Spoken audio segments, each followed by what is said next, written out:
Bapak Ibu sudah dikasih Tuhan, malam hari ini saya akan bicara tentang Yesus mengubah kekurangan menjadi kelimpahan. Ya, ini kita akan lihat di dalam Yohanes 2 ayat 1 sampai 11 tentang pernikahan di Kana. Bapak Ibu yang dikasih Tuhan, kalau kita melihat dari ayat kisah ini kisah yang sudah sering kali disampaikan ya Bapak Ibu. Tetapi malam hari ini kita akan membahas, kita akan mengupas satu persatu bagaimana Yesus mengubah sesuatu yang kurang menjadi berkelimpahan. Bahkan bukan cuma berkelimpahan, tetapi menjadi yang terbaik, yaitu dengan cara mengubah sebuah suasana kekurangan anggur menjadi kelimpahan anggur. Bahkan anggurnya anggur yang terbaik. Ya, jadi temanya Yesus mengubah kekurangan menjadi kelimpahan. Nah, Bapak Ibu, latar belakang dari teks ini adalah peristiwa di Kana. Di dalam Yohanes 2 ayat 1 tadi dikatakan, Bapak Ibu coba simak ayat 1. Pada hari ketiga ada perkawinan di Kana yang di Galilea dan ibu Yesus ada di situ. Nah, itu pernikahan itu ada pada hari ketiga. Artinya begini Bapak Ibu, menurut tradisi di sana pernikahan itu bukan cuma 3 hari, ya bahkan bisa mungkin ya saya belum menyelidiki sampai berapa hari tradisi di sana, tapi lebih dari 3 hari. Mungkin bisa seminggu, mungkin bisa lebih dari seminggu. Nah, tetapi pada hari ketiga ini terjadi masalah, Bapak Ibu ya. Nah, penjelasan ini adalah mujizat Yesus yang pertama. Jadi Bapak Ibu tahu perkawinan di Kana ini adalah mujizat Yesus yang pertama. Terjadi dalam suasana pesta pernikahan. Pernikahan itu melambangkan sukacita dan persekutuan. Nah, Yesus itu hadir dalam kehidupan sosial manusia. Jadi artinya begini, Yesus pun bersosialisasi. Yesus dan Ibu Yesus itu ceritanya jagong. Nah, maknanya begini Bapak Ibu. Tuhan itu peduli pada seluruh aspek hidup manusia, termasuk keluarga dan kebutuhan sehari-hari. Nah, buktinya Yesus ada di situ ya. Dia peduli dengan lingkungan. Terus Bapak Ibu ya. Namun Bapak Ibu, di tengah sukacita itu, Bapak Ibu, sukacita pernikahan itu, Bapak Ibu lihat ayat yang ketiga. Ketika mereka kekurangan anggur, Ibu Yesus berkata kepadanya, mereka kehabisan anggur. Intinya pesta belum selesai, tapi anggurnya sudah habis. Nah, Bapak Ibu, menurut tradisi Yahudi, orang yang kehabisan anggur dalam pesta itu aib, ya, bikin malu. Nah, bukan cuma di Yahudi ya, di tempat kita di Indonesia, di Boyolali misalkan ada orang digawe terus suguhane entek, malu enggak Bapak Ibu? Aib. Oh, ape elek dirasani, apa meneh suguhane entek, suguhan enak diomong renak, wis pokoke ape elek dirasani. Nah, kurang lebihnya sama Bapak Ibu. Apalagi ini aibnya sangat besar, kehabisan anggur. Anggur itu minuman khas daerah sana ya. Minuman khas daerah sana, dan itu menjadi satu kebanggaan kalau tuan rumah itu bisa menghidangkan anggur gitu ya Bapak Ibu ya. Nah, sukacita pernikahan begitu ada krisis anggur menjadi apa? Berubah menjadi kekhawatiran. Ya, dalam budaya Yahudi kehabisan anggur adalah aib yang besar. Dia khawatir, wah ini wirang tenan gitu. Ini menggambarkan realitas hidup kita. Masalah bisa datang kapan saja. Ya, kita nggak menyangka kalau hari ini baik-baik saja, rezeki banyak, tahu-tahu ada masalah. Ini seperti orang yang kehabisan anggur. Hari ini kita baik-baik saja, anak baik saja, suami baik-baik saja, tahu-tahu ada masalah. Ada masalah, terus ini membuat kita itu shock gitu ya. ada krisis secara tiba-tiba yang di luar prediksi kita. Ya, saya percaya pengelola pernikahan di Kana ini sebenarnya juga sudah ngitung, Bapak Ibu ya, sudah memperhitungkan tamunya berapa, yang hadir berapa, diundang berapa, ya kurang lebih sama dengan kita. Tetapi di luar prediksi, dia menyangka mungkin tamunya sedikit karena orang hebat. Wah, tamunya banyak, bisa 3 kali lipat dan lain. Wah, menjadi kewirangan Bapak Ibu ya, menjadi kewirangan atau aib yang sangat luar biasa. Ini juga terjadi di dalam setiap kita sebagai orang percaya. Kadang-kadang krisis ini tiba-tiba itu ada di dalam hidup kita. Entah masalah apa, entah pencobaan apa yang tidak kita harap. Semula kita menyangka baik-baik saja, tetapi ternyata ada masalah yang mendadak, ya. Anggur habis, tiba-tiba ada krisis. Keluarga bisa mengalami masalah, pelayan bisa mengalami kekurangan, pelayanan bisa mengalami kekurangan, iman bisa mengalami kekeringan. Nah, ini karena krisis. Jadi kalau ada krisis, keluarga itu bisa mengalami masalah, pelayanan bisa mengalami masalah, terus iman juga bisa menjadi kering, bahkan kita bisa menjadi tawar hati. Bapak Ibu Saudara yang dikasih Tuhan, berapa banyak kita mengalami hal semacam ini. Kalau di dalam keluarga tahu-tahu kekurangan, biasanya gerjekan, Bapak Ibu ya, gerjekan. Kalau rumah tangga ini ujian orang percaya, bahkan banyak orang itu gagal di sini ya, gagal karena uang. Kalau pas banyak uang, banyak duit, orang gampang nesu. Ya, paracetamol aja kebuak sadus gitu ya, puluhan, ratusan ribu, 50-an ribu, pace-pacenan, guyon, ece-ecenan, guyu, Bapak Ibu. Ning randedit kesenggol sithik Bapak Ibu, baper. Nah, artinya apa? Artinya ini krisis. Ya, krisis dalam sebuah keluarga. Keluarga itu begitu banyak dipengaruhi oleh krisis tersebut. Bahkan banyak iman yang luntur karena apa? Karena uang. Nah, di gereja juga ada, saya mendapatkan kisah, ada orang yang menceraikan suaminya gara-gara alasannya apa? Aku bosen melarat. Ya, jadi suaminya ditinggal. Suaminya ditinggal karena gaweane orang ngukup. Bapak Ibu, duitnya sithik lalu ditinggal. Tadi ditanyai alasannya apa? Aku wis bosen melarat, Pak, gitu loh ya. Nah, ini banyak terjadi, krisis tiba-tiba terjadi. Nah, ya Pak, iya Bapak Ibu. Ya, tetapi Bapak Ibu Saudara dikasih Tuhan, Yesus akan mengadakan perubahan itu.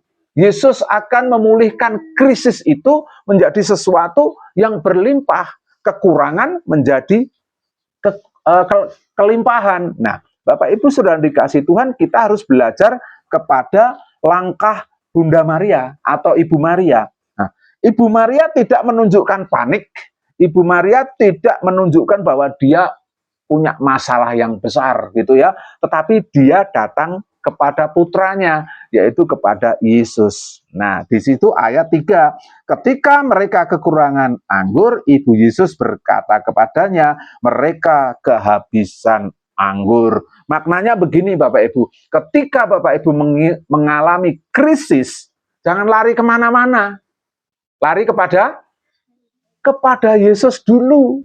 Ibu Maria aja tahu, karena dia yang melahirkan sang itu juru selamat, ya dia tahu kemana dia harus lari, karena ini Yesus bukan sembarangan anak, tetapi dia Allah sendiri, sehingga banyak anak-anak Tuhan itu juga mengalami hal yang sama. Ketika krisis terjadi, dia BBI. Wah, BB itu cari jalan kemana? Dia tidak duduk diam, berdoa dulu, ngeluh sama Tuhan, minta Tuhan Yesus tolong. Enggak, tapi marah duluan. Ya, miso-miso. Gitu lah, paribasannya kayak gitu ya. Jangan sampai terjadi di antara kita seperti itu. Kalau ada kekurangan, datang pada Yesus. Itu nomor 1. Jadi, ini Maria menunjukkan satu contoh. Ibu Yesus berkata kepadanya, mereka kehabisan anggur. Ibu Yesus lapor.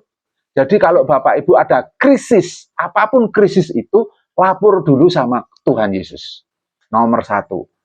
Lapor kepada Pak Pendeta nomor ke-20 boleh ya. Tapi yang nomor pertama itu kepada Yesus dulu ya. Karena itu sumber penolong kita sehari-hari. Nah, jadi apapun masalah kita, bawalah terlebih dahulu kepada Yesus. Masalah kita mungkin masalah keuangan, mungkin masalah apalagi Bapak Ibu, masalah keluarga yang lain, punya kebiasaan yang kurang baik, ya bukan cuma uang. Memang selama ini kita fokusnya kepada uang. Sebenarnya masalah itu bukan cuma uang ya, masalah hubungan itu juga masalah loh Bapak Ibu ya. Itu kita bawa dulu kepada Yesus sebelum kita bawa kepada orang lain. Bahkan kalau kita bawa kepada Yesus, Tuhan itu menjadikan tempat curhatan kita sehingga dia mendengar, sehingga dia memberikan pertolongan bagi kita. Seringkali kalau kita ngomong sama orang, kalau salah orang, bahaya Bapak Ibu ya. Bukannya ditolong, jadi bahan gosip, ditambah-tambahi, kurang golek, entek amek kurang golek, ditambah-tambahi, dimodifikasi, jadinya ngeri ya. Cerita sak kecap jadi pirang-pirang kecap, ditambahin kono diceritake meneh saya gede. Nah, ini hati-hati Bapak Ibu ya, utamakan dulu cerita kepada Yesus ya. Kalau mau cerita kepada Bapak Gembala atau cerita kepada Bapak rohani kita, silahkan. Itu pun tidak menjamin 100% Bapak Ibu, karena dia juga masih manusia, nganggo ketrucut, nganggo salah omong gitu ya Bapak Ibu ya. Tapi bukan berarti kita nggak boleh cerita dengan gembala atau nggak boleh cerita dengan Bapak rohani kita, boleh, minimal bisa didoakan gitu ya. Jadi daripada lari ke dukun, ya mendingan lari ke gembala. Jadi minta doa Om, minta doa Pak Bambang, silahkan. Jadi saya akan bersedia Bapak Ibu ya. Itu. Jadi langkah yang pertama yang diambil Maria adalah membawa masalah ini kepada Yesus. Yang kedua ayat 4 Bapak Ibu. Setelah masalahnya diceritakan kepada Yesus, Yesus berkata kepadanya, "Mau apa engkau daripadaku, Ibu? Saatku belum tiba." Nah, masalah sudah disampaikan kepada Yesus, tapi belum mendapatkan jawaban. Karena Yesus menjawab, "Saatku belum tiba." Artinya Yesus itu setelah kita curhat sama Tuhan Yesus itu punya waktu sendiri. Tuhan punya waktu sendiri untuk menyatakan mujizatnya. Banyak anak-anak Tuhan itu protes, nek wis tekon, nek wis curhat kudu dijawab. Kayak anakku, Bapak Ibu ya, anakku Icel. Ya, Icel itu nek wis izin mesti diizinkan. Ya, minta papa mesti dikei gitu. Sebenarnya enggak gitu loh ya. Tapi di mindsetnya anak-anak, nek njaluk kudu ento, nek izin kudu diizinkan. Loh, aku kan sudah izin. Kan aku sudah minta. Dari di pemikiran anak, kalau sudah izin mesti diintui. Kalau sudah minta pasti dikasih. Itu anak-anak. Jadi orang Kristen yang sudah dewasa rohani tentu tidak akan pernah berpikir seperti itu. Karena ayat ini mengatakan, "Mau apakah daripadaku, Ibu? Saatku belum tiba." Nah, meskipun kita sudah ngomong sama Tuhan Yesus, kalau Tuhan Yesus belum pose, saatku belum tiba, Bapak Ibu harus nunggu. Ya, harus nunggu, harus sabar. Tapi percayalah bahwa Tuhan tidak pernah terlambat. Dia tahu saat yang terbaik. Amin Bapak Ibu. Dia itu tahu saat yang terbaik. Saya ini butuh ini segera Tuhan. Tapi Tuhan bilang apa? Pose, saatku belum tiba. Nek pakai saiki duitmu entek, mabrut. Ya, berapa kali kita seperti itu, minta langsung tangannya gatel, Bapak Ibu ya. Orang kalau jarang punya uang, ya itu begitu ento, pikiran itu gatel Bapak Ibu ya, pengen tuku iki, tuku iki, seolah-olah duit itu, wah kapan meneh gitu ya Bapak Ibu ya. Ini hati-hati Bapak Ibu, karena ini mindset yang salah. Jadi kadang-kadang Tuhan izinkan kita untuk menunggu dulu karena saatku belum tiba. Ya Bapak Ibu tentu ada kesaksian ya, kesaksian dalam hal-hal itu ya. Saya punya kesaksian begini, tapi ini kesaksian yang salah. Kesaksian yang salah begini, artinya ini kesalahan saya. Dulu saya punya motor Mega Pro, ya Mega Pro, wah, gagah ya, itu sudah 10 tahun lebih saya rindukan untuk punya Mega Pro itu. Nah, akhirnya saya bisa punya Mega Pro, sudah lunas, ya toh, enak toh. Tapi setelah lunas tidak lama kemudian saya mengalami krisis uang. Nah, krisis keuangan itu membuat saya pusing, Bapak Ibu ya, membuat saya pusing. Bingung harus bagaimana. Saya berdoa sama Tuhan. Tuhan suruh tunggu dulu. Ya, tunggu dulu.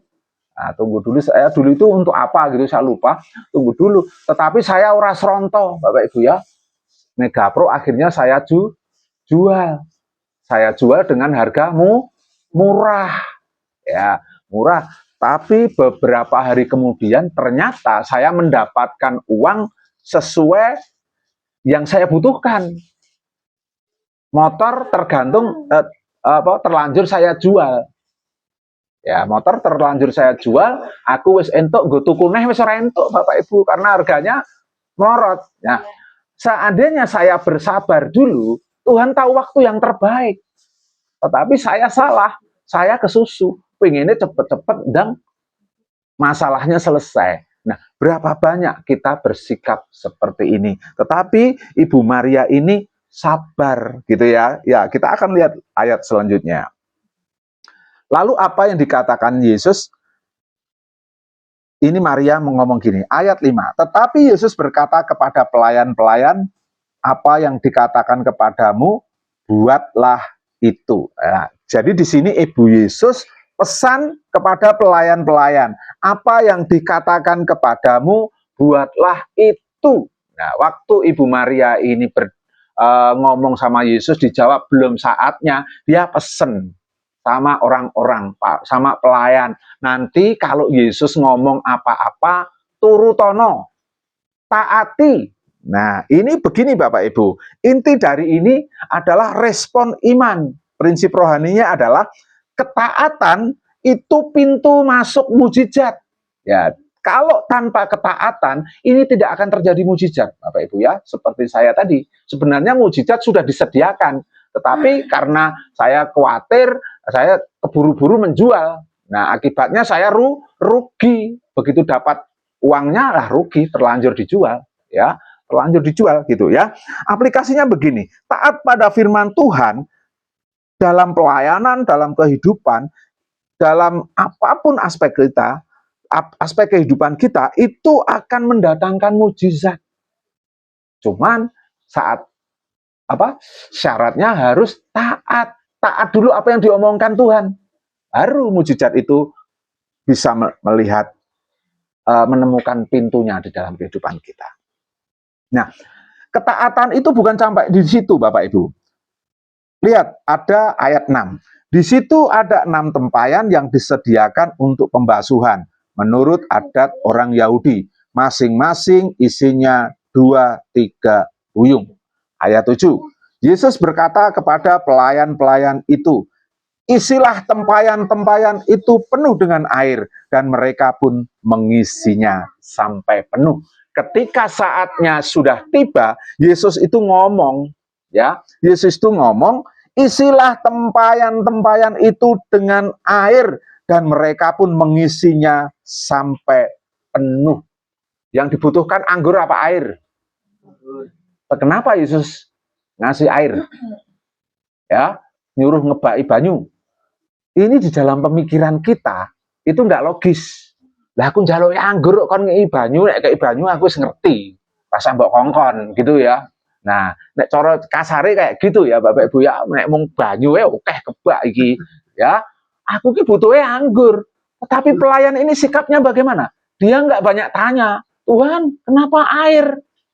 Wong sing dibutuhkan anggur enggak masuk akal Tuhan, enggak banyak tanya. Begitu Yesus ngomong, isilah air itu dengan air, langsung dia mengisinya sampai penuh. Nah, ini bicara ketaatan yang totalitas, bukan taat separuh tapi grundel, ya. Tetapi apapun, meskipun nggak masuk akal, apapun yang diperintah Yesus, dia taat. Nah, setelah taat, lalu Yesus ngomong apa? Ayat 8. Ayat 9, sorry ya, langsung 8 dulu, sorry. Lalu kata Yesus kepada mereka, sekarang cedoklah dan bawalah kepada pemimpin pesta itu. Lalu mereka pun membawanya. Ayat 9. Setelah pemimpin pesta itu mengecap yang terjadi, yang telah menjadi anggur, setelah pemimpin pesta itu mengecap air yang telah menjadi anggur itu, dan ia tidak tahu dari mana datangnya, tetapi pelayan-pelayan yang mencedok air itu mengetahuinya. Jadi waktu pelayan-pelayan itu mencedok pun, sepertinya anggur ini belum berubah, ya, masih air, ya toh. Tapi sampai dibawa kepada pemimpin pelayan, baru loh kok anggur, gitu ya. Baru terjadi mujizat. Artinya mujizat membutuhkan proses. Proses ketika Bapak Ibu taat, proses menuju kepada mujizat. Amin Bapak Ibu. Jadi taat dulu, nanti proses menuju mujizat. Makna rohani. Yesus sanggup mengubah hidup manusia. Yesus sanggup mengubah kekurangan menjadi kelimpahan. Yesus sanggup mengubah keluarga yang berantakan menjadi keluarga yang dipulihkan. Yesus sanggup mengubah apa yang menjadi kerinduan Bapak Ibu yang selama ini belum tercapai bisa terwujud. Kuncinya apa? Ketaatan penuh, ketaatan total, ya, sampai mujizat itu terjadi. Ya, terus lanjut. Kita akan lihat ayat 10. Dan berkata kepadanya, setiap orang menghidangkan anggur yang baik dahulu, dan sesudah orang puas minum, barulah yang kurang baik. Akan tetapi engkau menyimpan anggur yang baik sampai sekarang. Nah, Bapak Ibu Saudara yang dikasih Tuhan, mujizat itu bukan cuma mengubah apa yang tidak ada menjadi ada, yang kekurangan menjadi kelimpahan, tetapi mengubah sesuatu menjadi yang terbaik. Anggur yang dicedok, yang dari air tadi Bapak Ibu, ternyata anggur yang terbaik. Artinya apa Bapak Ibu? Sesuatu yang dari Tuhan pasti diberikan kepada kita itu yang terbaik. Ya, sampai orang terheran-heran, loh ini pesta sudah 3 hari tapi masih ada anggur yang terbaik. Nah, biasanya itu anggur yang baik baru ketika sudah puas, sudah bosan minum, baru anggur yang kurang baik. Tetapi ini malah kualitasnya semakin baik. Bapak Ibu yang dikasih Tuhan, ini maknanya begini, Tuhan itu kalau memberi pasti yang terbaik, ya, melebihi apa yang kita pikirkan. Amin Bapak Ibu. Tetapi syaratnya memang harus ketaatan penuh. Ya, itu Bapak Ibu. Jadi percayalah bahwa Tuhan sanggup menyediakan yang terbaik pada waktunya. Jadi kalau belum waktunya, sabar dulu ya. Terus kita akan lihat ayat yang terakhir, ayat 11. Hal itu dibuat Yesus di Kana yang di Galilea sebagai yang pertama dari tanda-tandanya, dan dengan itu ia telah menyatakan kemuliaannya, dan murid-muridnya percaya kepadanya. Ini inti dari mujizat itu Bapak Ibu.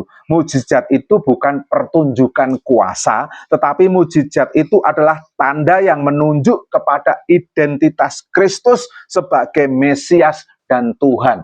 Jadi Bapak Ibu, kalau Bapak Ibu percaya kepada Kristus sebagai Mesias dan Tuhan, percayakan hidup Bapak Ibu 100%. Karena Bapak Ibu tidak akan pernah kecewa. Itu menjadi tanda kemuliaan Yesus. Jadi kalau kita ikut Yesus, kita percaya Yesus, kita akan ikut dimuliakan. Amin Bapak Ibu. Tanda kemuliaan yang dinyatakan kepada kita.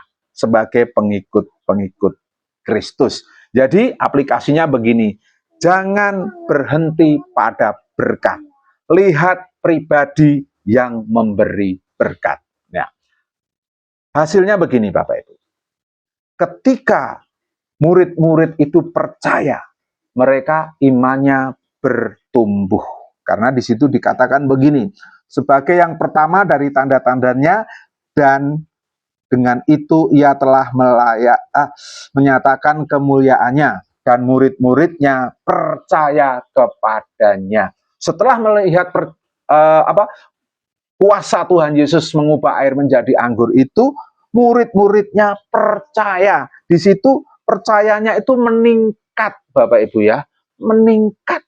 Bapak Ibu ketika melihat mujizat Allah, pasti iman Bapak Ibu terbangun, bangkit pasti. Amin Bapak Ibu.